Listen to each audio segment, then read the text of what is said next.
Hi guys, this is the paint I'm using for the Stug 3 for the base coat. I'm going to use a little white with this paint to make it lighter, etc., to do some color modulation. A little bit more on that later. This is the model as it sits right now. Looks pretty good as far as I'm concerned, as far as the kit.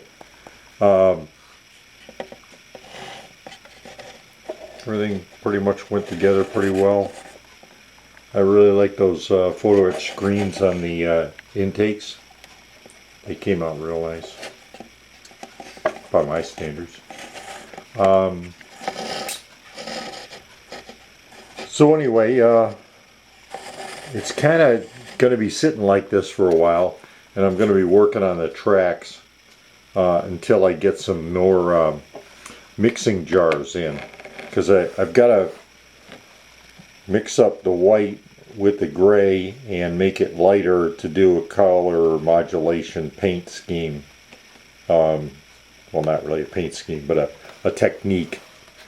I'm going to do two more stages. I'm going to do an overall upper surface, and then I'll do some highlights in the panels. It'll be hopefully subtle, but we'll see how that works out. What I intend to use,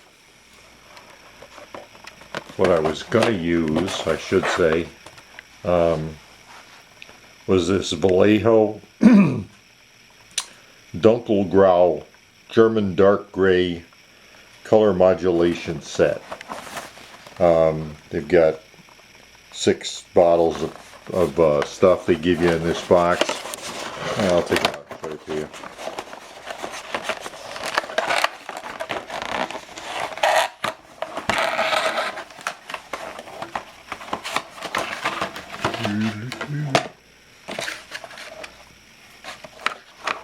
Six tiny little bottles.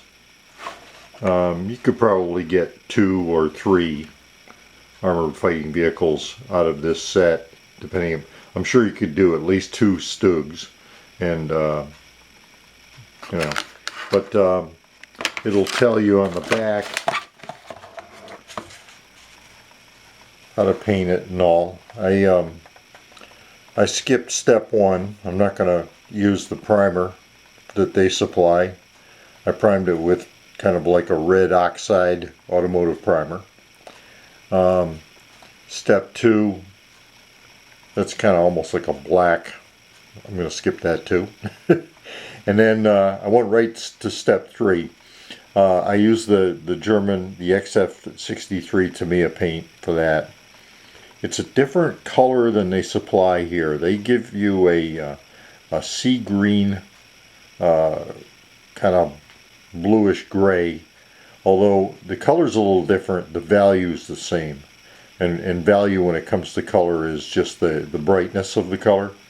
So the gray, the Panzer gray, or the German gray I use from Tamiya is the right value. Then I've got to get mix it with some flat white to make the value equal the chip on the left, because that's the I painted the Panzer gray against it again to see what it looked like, and I saw it was way too dark, so I've got to mix it with some white, and then even whiter for the third coat, and then a clear satin. I may use the supplied Vallejo satin, or I may not. I don't know. I might just use a tester's flat white. But anyway, guys, that's about it for now. I'll give you more of a video in a few days when I get I've got to get some mixing bottles I ordered to mix the various shades of Panzer Gray. So long for now, and happy modeling.